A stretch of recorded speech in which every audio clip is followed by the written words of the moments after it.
Republican senators will do anything to restore Americans' faith in government. Well, except ban insider trading. This is just another day.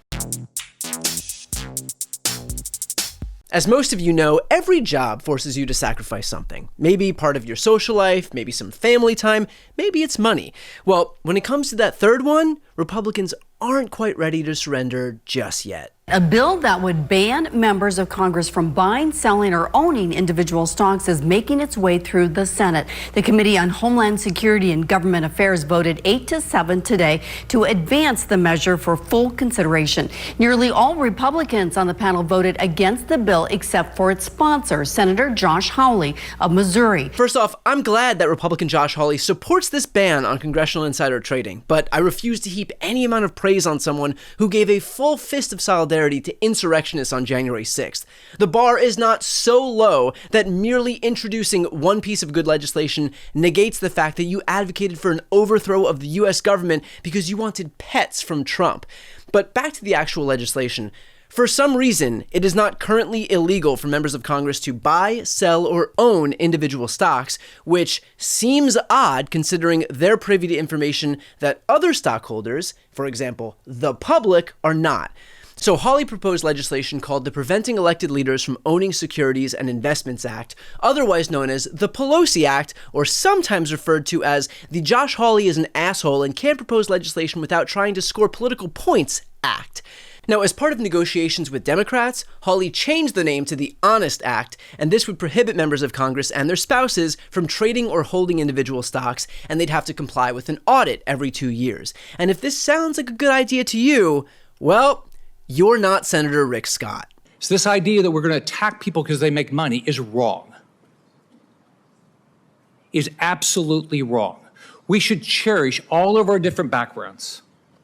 Every one of us has a different background. I've got a business background. But what I was just accused of is making money, and somehow I can't be fair and do things the right way. That's right, we should cherish all different backgrounds, and it is just gross that anyone would insinuate Senator Rick Scott would make money in some untoward manner. Senator Rick Scott is one of the richest members of Congress, in part after making an absolute fortune as the CEO of a healthcare company that was accused of defrauding Medicare and fined over $1 billion. What was at the time the largest healthcare fraud settlement in U.S. history. I wonder if the background of someone who accrues their wealth by defrauding Medicare is one of those ones that Rick Scott wants us to cherish. But I'm sorry, Richard, you were saying? I don't know how many people in the audience, how many of you don't want to make money? Anybody want to be poor? I don't. Well, of course not. I mean, if you were poor, that would mean you just had your healthcare cut, your food assistance cut, and on a daily basis you've been watching a decades-long attempt to demonize your very existence as a lazy, freeloading member of your country, all by people like you. So I get why you wouldn't want to be poor. But it wasn't just Richie Rick who didn't want his money curtailed. When President Trump heard something could happen to his most prized possessions, no, I said his most prized possessions. Well, that he simply could not abide, and Josh Hawley was put on blast. Why would one Republican, Senator Josh Hawley from the great state of Missouri, join with all Democrats to block a review sponsored by Senator Rick Scott with the support of almost all of other Republicans of Nancy Pelosi's stock trading over the last 25 years? He says smells very much to me like sabotage. He's playing right into the dirty hands of Democrats. This bill is great for Pelosi and her husband and bad for our country. I don't think real Republicans want to see their president, who has unprecedented success, targeted because of the whims of a second-tier senator named Josh Hawley. Wow. And you think Josh Hawley is just going to sit down and take that? Well, he did. In fact, after that tweet storm, Hawley did what he does best, got on his best pair of running shoes, and sprinted on over to Dear Leader's house to explain that what Trump was mad about wasn't even in the legislation. According to Hawley, Mr. Trump said that senators told him falsely that the bill would force him to sell off all his assets and properties, including his Mar-a-Lago estate. And so I said, well, that's just false. It explicitly exempts you and all your assets, Hawley told reporters on Capitol Hill Thursday. So we walked through that, and he was like, oh, that's not what he had been told. See, it was all just a big misunderstanding. Donald Trump was merely misled about what this bill would do and thought that it would mean a bill forcing the divestment of stocks would somehow also mean that you have to sell your home. Surely an honest mistake. But now that the mistake is all cleared up, certainly Donald Trump supports the effort, right? Conceptually, he of course supports the idea of ensuring that members of Congress and United States senators who are here for public service cannot enrich themselves. Conceptually, he supports it. So it's a done deal, right? After all, when has Donald Trump ever lied about something by throwing out some empty rhetoric about concepts? Have concepts of a plan. And famously, Trump turned those concepts of a plan to replace the Affordable Care Act into something much more... Sorry, I can't even finish that sentence. He's done nothing. But concepts of a plan notwithstanding, let's take Levitt's claim that politicians shouldn't enrich themselves while in office at face value.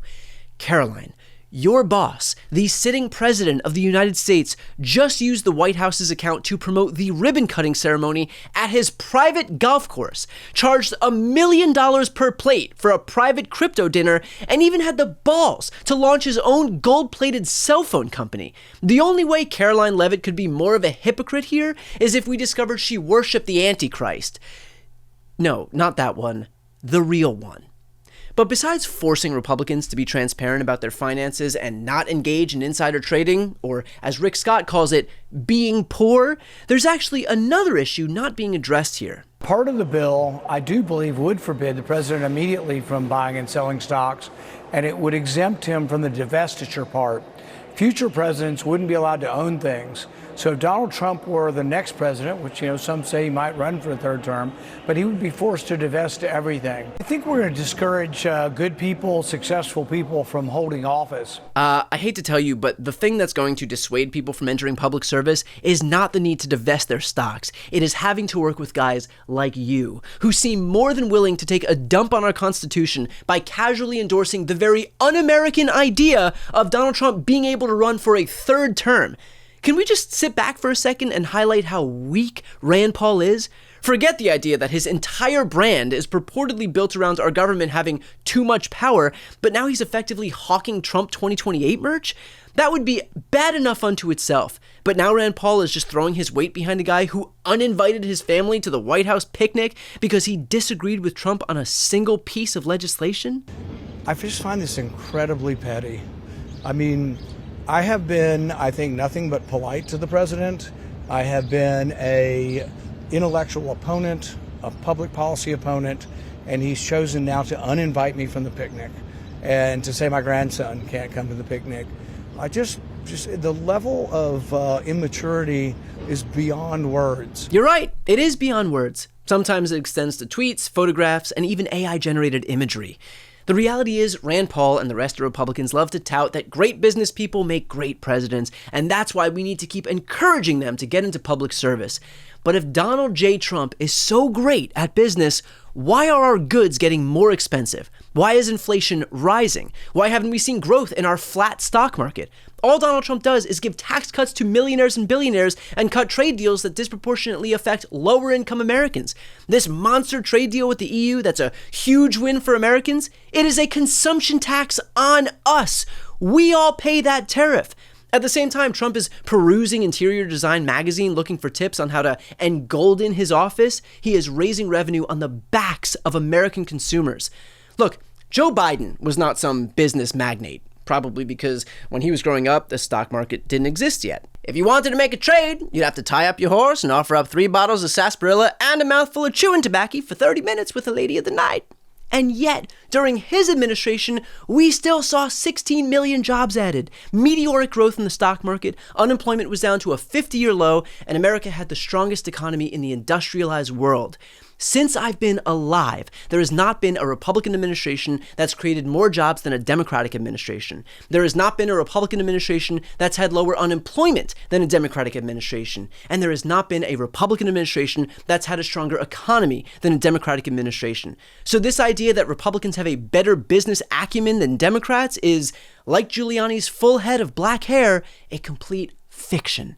So to Rand Paul and all those other Republicans out there saying that we need business leaders to run our country, let me say to you what everyone else says to Charlie Kirk on a daily basis. Please, for the love of God, shut your mouth.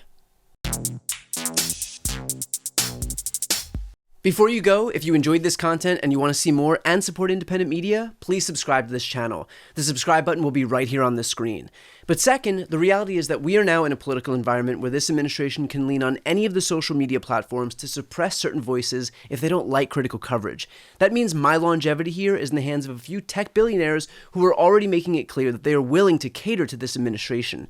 To that end, signing up for my newsletter is a way for me to reach you directly if that ever becomes necessary. I'll put the link right here on the screen as well, so please sign up. It's free, but there's also an option to do a paid subscription if you'd like to support me and my team. I really appreciate it. Thanks so much for watching.